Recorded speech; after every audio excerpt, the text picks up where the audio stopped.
Hi, everyone. Thank you for joining us today. I know it's been a really busy and exciting climate week, and you have so many other options or things to do with your time, and yet here you are with us and these fabulous women and climate representatives and people on stage with me today. So I'm really excited about moderating this panel. My name is Tola Singh Matthew Daniel, and I'm excited because what we're going to attempt to do today is pull the curtains back just a little bit, or a lot, we'll see how good they are, to really take us behind the scenes of what it means to be a climate champion or a climate activist. And, how easy is it? How hard is it, really? What's the T, right? And is it possible for me to become one as well? So we're going to dig a little deep. And so Tola Matthew Daniel, for those of you that know of a little thing called Goals House, I'm one of the conveners. If you're a member, hey, if you've ever come through one of our houses, great. But what it is, it's really a community. It's a community of thinkers, doers, shapers that come from all sorts of walks of life and have seen the massive challenges that we all face manifest in different ways through their lens as experts or as just people in their own communities. And because of that, have different ideas of what the solutions need to look like. But the thing is, they have one shared mission, and that's to help deliver on the Sustainable Development Goals, all 17 of them. And so partnership is at the core of that, and that's Goal 17. And so in spite of their differences, and actually because of that, they want to work together to create deep, meaningful, impactful solutions that are sustainable and create a world where we all want to live, where you have joy, impact, and a greener, fairer, more equitable world. So why we're here today. Okay, I've had so many interesting conversations this week, in fact, too many, which is why I don't have a voice anymore, so apologize. And thank God we have this thing, right? And as I've gone from event to event this week and had all these really inspiring, provoking, sometimes scary, but really quite hopeful this week, I've thought, well, what do we need to do to take all this talk and this conversation from there to action, and then from action to impact? And to do that, we need quite a few climate champions and climate activists to get us there. And so again, that is why I'm really excited to be joined by these wonderful women who I'm going to let introduce themselves and maybe kick it off with a question so we can get the ball rolling. Why are you a climate activist, or why you're a climate champion?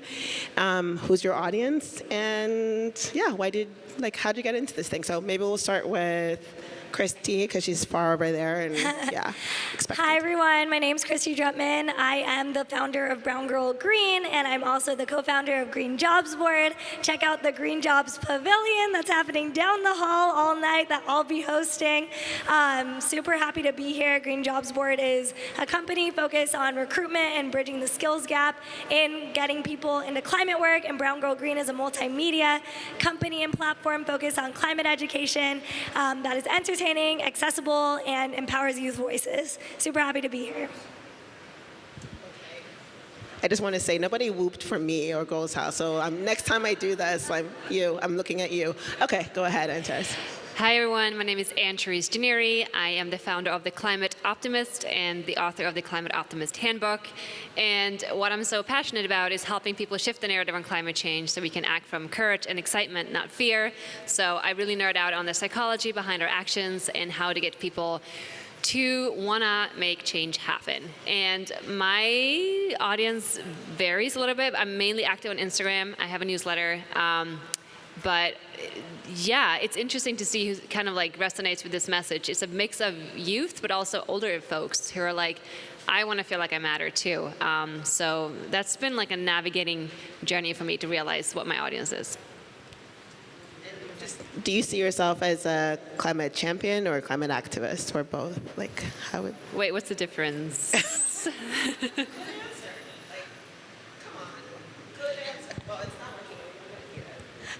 Good answer. Yes. There we go. Michelle. Hi everyone, Michelle here. I got into climate activism unintentionally, and I used to work in tech, and I've worked for about 15 years, and so I think my audience is really people who work in corporates. I work for Salesforce, I work for DocuSign. I know how important philanthropy and company culture is, and I try to use those pieces to motivate people in my network to use business for good. But it's really interesting because I have my personal voice, and then I also have a startup called Clever Carbon, and so Clever Carbon has a voice and a different persona, and then now we have Women in Climate, which has a different persona. But I think, Tola, that I'm a climate champion. Okay. Yes. All right. And what's the difference to you? I focus on the inspiration and the positivity, and I focus on the what can we do as a business community, which in my mind is a little bit different from activism. Got it. All right. And Aditi? You got it on. It's on. Is it working? Okay.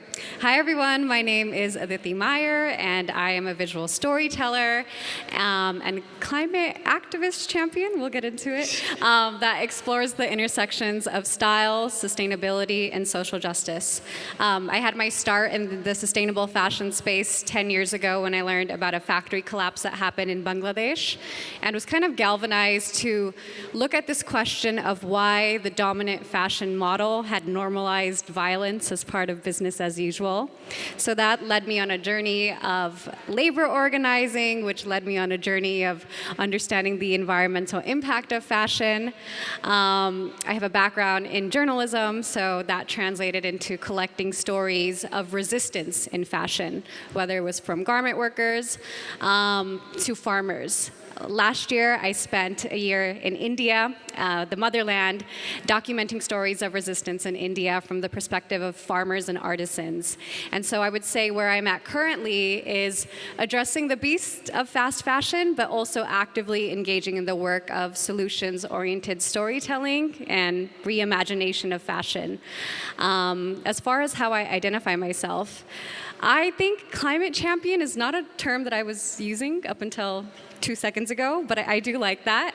I think everyone needs to see their own allegiance to activism, but I always want to carve out that term and space for those at the front lines that are really putting their bodies on the line. But activism is a spectrum, and we need everything from direct organizing to the art and beauty of it all. Yeah. And so, by the way, you look fabulous. So proof that fashion can be sustainable and also, fun. We need that. But who's your audience? Are you going for the big, fashion as an industry? Are you going to trying to turn consumers' minds? Is it everyone? Where do you focus on more? Yeah. So I had my start 10 years ago, as I mentioned, when Instagram was quite a new platform and we had the rise of this fashion influencer. And I kind of want to subvert the idea of what the fashion creator online could represent. So my audience, I would say, is folks that were maybe interested in the visual culture of fashion, a lot of fashion girlies that then were like, okay, it started with let's look at this pretty dress, but now let's talk about the politics of labor or environmental justice. So I really see myself as a gateway piece in this puzzle. And I also think I speak to an audience that really looks to culture as a source of joy and understanding the ties between culture and climate activism. So kind of making it more personalized to our individual identities through the passions that we have. We're just next to each other, so the sound is kind of funny, so I'm on and offing if I stall a little bit. But I want to stick with you for a minute, and then Michelle, I'd love to get your thoughts on this as well. Right? So there's so many social media channels, and you mentioned Instagram. How did you choose that, or what do you choose which ones to focus on, and why? Yeah, so Instagram for sure, because I think it goes back into the visual culture of fashion. I really believe in the power of aesthetics and kind of using the Trojan horse that is the attention economy to get people to pay attention. And I think, it's really about going on a platform that in many ways is tied to mindless consumption when we think about Instagram, and allowing someone to pause and see the deeper story. Fashion and fast fashion is all about alienation, right? We see the clothes, but we don't see the stories behind it, and I'm on a mission to change that. And I love using art and culture as vehicles to do that, because not everyone is going to be drawn to the front lines immediately, right? So we need these touch points for folks. Okay, so no X in your life, no, just Instagram. That's your thing. Okay, cool. Michelle? My channel is more focused on LinkedIn because that's where I've been building my network for the past 15 years. I actually was not on Instagram until maybe 3 years ago when I started Clever Carbon, and then I had to learn how to use it properly. So I am not an Instagram expert, but on LinkedIn, I can see people's posts, I can see what they say, I can understand what people like, what content actually gets a lot of interaction. And so, all my colleagues from Salesforce and from DocuSign, they see what I write, and this is stuff that they can bring back within their companies. Sometimes it just takes one voice to say, hey, can we have less plastic in the office? Can we have more vegan snacks? It doesn't have to be rocket science, and I find LinkedIn a very easy platform. People can reshare, and it gets out into that business audience. And unlike Aditi, who's just got a lot of followers on the Instagram, my audience is on LinkedIn. What can you do in the workplace? What makes a company socially responsible? And that's really my focus. Yeah, and I want to pull you both in, Antrez and Chrissy, because I'd love your thoughts on this as well, but maybe more from a content in terms of like what performs well on the social media platforms that you use. As an author, how do you use your channels, and what content does well? Yeah, so what kind of content performs well? I feel like it's so hard and it keeps shifting, and I feel like I'm still trying to figure it out from day to day almost. And I hate to say it, but it is sort of down to the algorithms too. Like suddenly they serve Reels because they're trying to compete with TikTok, and then it's like, nah, we're back to the carousel posts because we love them. And I don't know, it's been interesting. I feel the shift I'm seeing, and that has been happening over Instagram, it's still very aesthetic, to your point, and I personally love that about it. But the authenticity is coming through more and more, and people want that. People want to feel like either they learn something or they feel inspired in a way, and our attention spans are shortening, so if you can get that across in as little time as possible, that's always great. I used to do a lot of long content, and I've had to shift away from that, and so learning from the TikTok demographic or audience, so to speak, it's like, that's sort of the new thing that we're seeing. But something that I've learned over Instagram is that, and you may have seen those posts where there's like a carousel post and a tons of just like a collection of different inspiring things.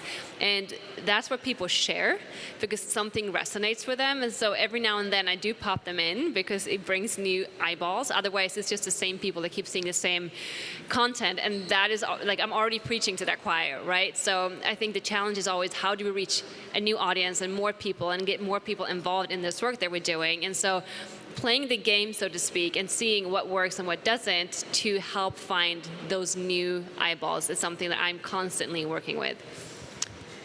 Yeah, I would say for me, like, it's definitely been a challenge to figure out what performs well. And like sometimes when you do political content, it gets suppressed the most. And I do a lot of political content. Whereas like lifestyle or like content that I think is like not as politically driven can tend to perform well because people like the instant gratification and like the quick takes, you know what I mean? Yeah. Like some videos I've spent hours and hours producing and filming maybe doesn't get any performance, and then I'll get one thing that like I made in 5 minutes and then it blows up, you know? Yeah. And you're just like, what the heck?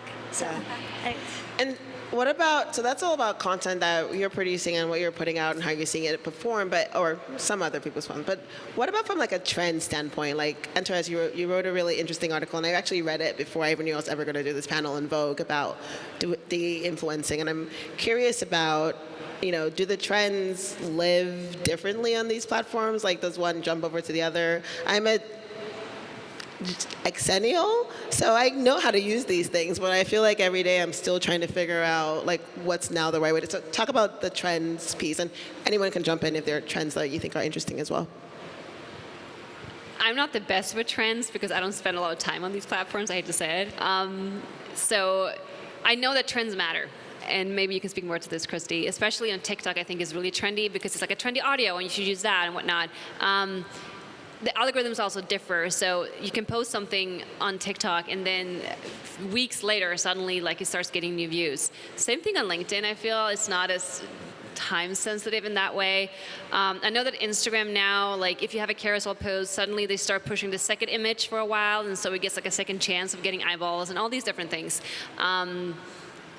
And I kind of touched on it earlier, depending on what they want to push. So staying on top of like what are these platforms trying to do, because it will help you. Like use the tools inside of Instagram to create the video in there instead of just sharing it from the outside. Like things like that. It doesn't really speak to the trends you're talking about, but that is just something like play with the system, so to speak, to help you when you spend so many hours creating something, make sure that people actually see it. I'm going to pick on you a little bit before I go to the next question. Christy, I'm coming to you because you inspired it. Actually, I'm going to come to all of you, but first, trends, fashion. So in real life, are there any trends in what you're seeing in the space that you are that you're either really inspired by as a storyteller or just pissed off at? Yeah, so I don't know if this qualifies as a trend, but you mentioned the de-influencing article that I wrote, and I think that was... That up. So that was a mess up. That was like a correction, and I like it. No, I wanted to mention this because I think it's really interesting in terms of looking at this intersection of like sustainability discourse going on the rise in the age of social media. So I don't know if y'all are familiar, but earlier this year, de-influencing was a hashtag that went really viral on platforms like TikTok. And for those that are not familiar, it was this idea that creators were telling you what not to buy. And it really evolved into a bunch of people online that weren't in the sustainability space talking about how folks are so overwhelmed with constant sponsored content and content oriented around purchasing something was being pushed on them. So it evolved into this whole conversation of how people are kind of craving more critical dialogue and critical thinking online, or folks to educate on something or show how to style a certain piece in multiple ways. And I think those are maybe trends that are specific to the sustainable fashion space. I'm gonna not lie, I do exist in a specific corner of the internet, but I think that points to the ways that the internet's going beyond just like personhood and consumption, but more so creativity. And like, what is your personal style that makes you you? Coming back to you. You mentioned that some of your content can be a little political, can get a little dicey. So gonna get real for a minute and gonna come to all of you because I love all your thoughts. So cancel culture is real, right? And so how do you manage that? How is that manifested in the work that you do? And what are your thoughts? How does it impact it? Yeah, I would just say that like in the era of greenwashing, it can be really difficult to navigate companies and brands and like the things you're working with and what progress a company has made and what have they not and where your values are. And I think the internet is very catered towards very quick reactivity. I mean, the whole platform is designed around reactivity. It's not about taking a pause or really thinking through things. It's about engaging in like pretty harmful discourse, if I'm being honest with you. A lot of black and white thinking. There's not really a lot of nuance. And I just think that, that's like the tragic part of social media is when you're trying to like actually do work in social change. It's not always the best space for that because it's a space that more so generates things like pedestaling activists and canceling people who don't align perfectly with your values. And I think that's really toxic and that definitely needs to shift. Yeah. Michelle and Therese. Oh, sharing is caring. Sorry, guys. There's a lot of caring. Cancel culture is real, and it's part of why I really wanted to bring this conversation. I've seen my peers, whether it's on Twitter or maybe they had a LinkedIn post, and there's a lot of hate speech, and it's overwhelming. I personally, because my platform is more LinkedIn and I don't necessarily, I'm a champion, I'm not an activist, so my posts are a little bit more neutral, my content is a little bit more neutral, but I have a cancel squad. I have a group of friends where if I have content that I think is a little bit inflammatory or a little bit thought-provoking, I will send it over to them to ask, am I going to get canceled if I post this? And this is really what goes behind the scenes, because if you stick your neck out a little bit, your head gets chopped off, and then I don't know what that recovery looks like. But, how can we, it's really difficult. There are climate deniers out there. But because I'm personally in the business space, I don't experience that as much. But also, a lot of my clients or the people that I work with are corporations. So I also have to really tone down my climate champion messaging to the point where they're like, okay, I can still work with Michelle. So it's very complicated. I'm really interested in how you navigate that from an authenticity standpoint, right? Because clearly there are expectations or demand from folks that are consuming your content that might want you to see you being a louder champion, and at the same time, in order to bring in more of those corporates and partners to the table, you also have to be brand appropriate. And so what's your take on the squad definitely helps to check your gut check, but how do you personally gut check your gut check before you take it to the squad? There's content that I'm just really excited and really powered up about, and my last post that went through the cancel squad was a post. I'm not on the squad and I'm offended. You're too busy. Do you want to be in the squad? No. Okay. But I put out a piece on 8 questions that climate era leaders should know the answer to. So I'm thinking large corporations. I'm thinking the FANGs and the Fortune 500s, all these CEOs. You should know how much energy did your organization consume last year? What % of it was renewable? What was the total carbon emissions of your organization? And does your company set a net zero target? But also 4 questions that are more globally broad. So globally, what are carbon emissions, 40 gigatons of CO2? A few of those types of questions. And this is the authenticity.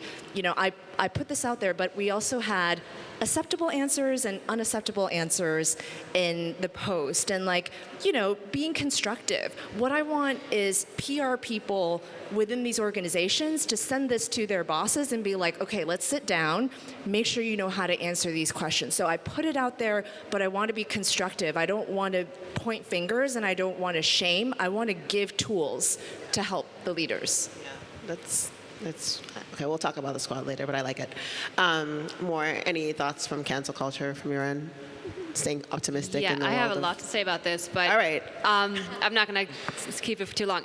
Something I think as content creators and activists, so to speak, in the public eye, we maybe experience this more than others, but I think it's a question that all of us need to start asking ourselves and thinking about more. And it's how much do we cancel out this movement in general? And I think what we have to recognize is that, especially people in this room, we have a goal. We want to create a better world, and we're on that journey, but that world is not going to manifest in a day. We're not going to make this happen overnight, so the shift needs to take place. And what does that shift look like? It will take companies making efforts. They're not going to be perfect to begin with. And then it comes in, how do we call out greenwashing, and also at the same time supporting things that are actually genuine and are moving us, edging us closer to that world and to that solution.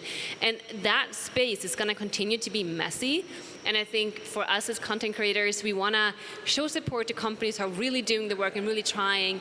And I think sometimes what's hard to navigate is that we have the hardcore activists, not even the climate deniers, but the people who are I believe in this so hardcore, and you are killing our movement because now you're working with the devil, so to speak. And so I think, and also the fact that as we just have to sometimes make money, and I hate to say it, but money sometimes comes in being sponsored or doing partnerships. And so it's hard. I've said no to so many things, and I'm I really needed that for my rent. sense, but you are worried about getting canceled by your community, and also not for them to not respect you anymore. And that is, I think, will continue to be a tricky just mining field to navigate because of all the different opinions coming in. But I think what we all have to come back to and keep asking ourselves is, what does the shift look like? What does the transition look like? And how can we continue to spiritually, economically, mentally fuel this shift into a better world, while at the same time obviously calling out the people who are trying to, play the game and continue to pollute the earth while thinking that we're doing something great. So greenwashing is real, we need to call it out, but we also have to recognize that we all have a part to play in coming together and making this happen in one way or another. Fair enough. Do you have any thoughts on cancel culture, or it's Yeah, I think you hit it in the head. I think every creator is an individual that's going to have their own personal theory of change. I think the internet really fixates on purity politics sometimes and doesn't hold space for nuance, as Christy said. There's this quote that I saw once that I think really articulates it, whether it's the Amazon worker who hates Amazon, or, amazing activists that are being funded by some foundation with questionable sourcing things. So I think it's understanding the dance of what system change looks like in practice, right? As we navigate capitalism and funding our work. And there is no real easy answer. Christy, did you want to say something? No, I think we're talking too much, and Christy's got to go soon, so we're gonna keep moving. But so just really quickly, because I promised the audience some tea. Is there something behind the scenes that people don't know about that they need to know about? You can take it, Christy. Sorry, can you say that one more? Something behind the scenes that people need to know about that they don't know about being a climate champion, or. Ooh, I would say the behind the scenes is that you definitely don't do it alone. My team is a group of 8 people, and people are like, oh, you just do everything by yourself, right? I'm like, yeah, my assistant is literally out there. Shout out to Krista. Get that on camera. She's filming stuff for me as I speak. She's the one that gave you the shout out, right? Or she's down the hall. Anyways, I was just gonna say that I could not do it without my team, and I think the first time I hired my first team member, I got so scared to spend that money as a freelancer and as someone who ran my own business. But then everything scaled up. That's how you scale a business. And I think as I learned content creation, you have to have a team. It's just a requirement if you want to really build the impact, especially when it comes to social change. And my work is very academic and policy focused. So I have to have someone who does the research. I can't do it all. I used to do it all when I was younger and had more energy. I don't have all it's that not anymore. Sustainable. You're not. It's not sustainable anymore. I'm out here trying to get help and support. So yeah, that's it. Cool. Anything on your end? Just agreed. It's a lot of work that you don't see. That's behind the scenes. We're trying to get people to do this. It's just, what? So we're trying to encourage more people to do it. Right. Optimism, girl. Yes. No, go ahead. So a lot of work. It's not. It is. It's fun work. It's I'm so grateful to do this work. But sometimes I'm like, screw this. I don't care about. I just want to sit at home and read my books and do that. So it's. I think having that network, if that's friends or a squad or a team, to just continue to help you stay the course, because the world will continue to push you aside. I think the duality of this work is you, at some degree, have to be an expert in some said field, but you also have to be really okay with learning and messing up in public. And I think that's the part that the masses online, netizens we could call them, don't often have a lot of grace for. But reminding yourself of that humanity of you're just a person figuring it out that happens to be amplifying that on the internet, but maybe honing in on that vulnerability a bit more, I think could go a long way. Okay. Anything to add? Because I really want to get to the last one, so no? Good? No. We'll be here, and there will be Q&As, and you can add then. But Christy, before you have to run off, why is it important for everyone to be a climate champion, and how can they get started?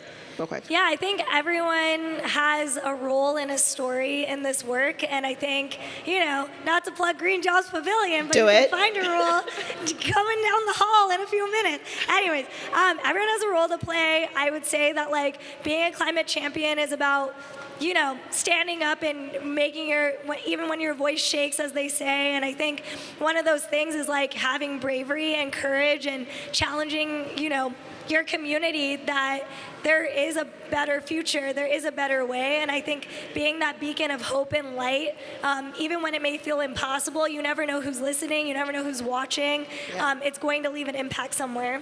And Antras, same question. Very much the same.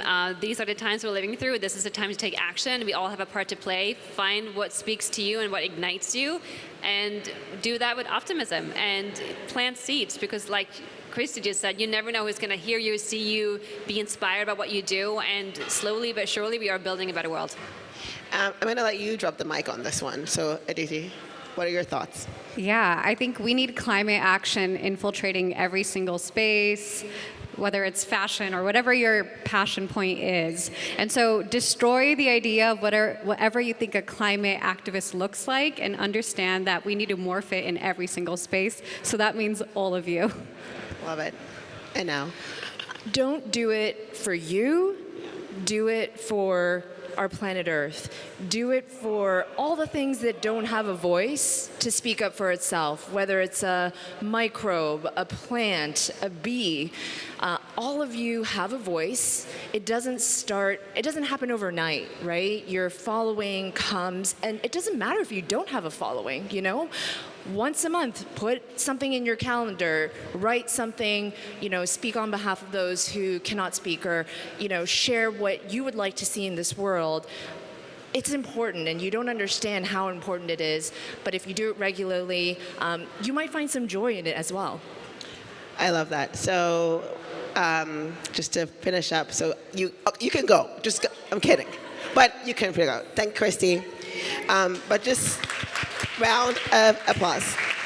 So I guess if there's a takeaway here, it's, look, this work of whether you're a climate champion, activist, both, however you see yourself, it's messy, but it's also magic, guys, right? Like, it's hard work, but it makes you feel good to do this good and to see this good and how it can impact lives, planet Earth. Look, I don't know about you, I do it for me. And the earth, because I live in it. But honestly, we all need to be a part of this, because it goes back to how I started this. If we want a world, if we want to shape the world that we want to see, it has to be one that's greener, more sustainable. It has to be one where people are people and the world is more fair, it's more equitable. Climate intersects with so much. We're just talking about sticking a woman and climate pin in here because it's all and. But it also just has to be fun. And there's a joy in that, because who wants to live or shape a world that's boring, right? Like, if I'm going to have to eat vegan food, it better taste good. And if I'm going to have to wear a salt crystal dress, I better look good, right? So this is about enabling us to live better lives in every way. And so that's the optimistic takeaway. It's very on trend, and it's all about and all these fantastic women. So thank you for joining us today. Questions, anyone? Yeah, you can do it. Please clap. I don't even know what time it is, because I checked my watch and it's dead, so that's smart. Kept on looking for Christy for signals, like, just do this. But if we don't have to do questions, we're all here, so come ask questions one-on-one, or if anyone really has something pressing on their heart. Okay, all right, come talk to us. Thank you for your time, appreciate it. And thank you to Marketplace of the Future for hosting this, and Women in Climate and Michelle for being an amazing friend and champion and just all-out awesome person. So thanks, everyone.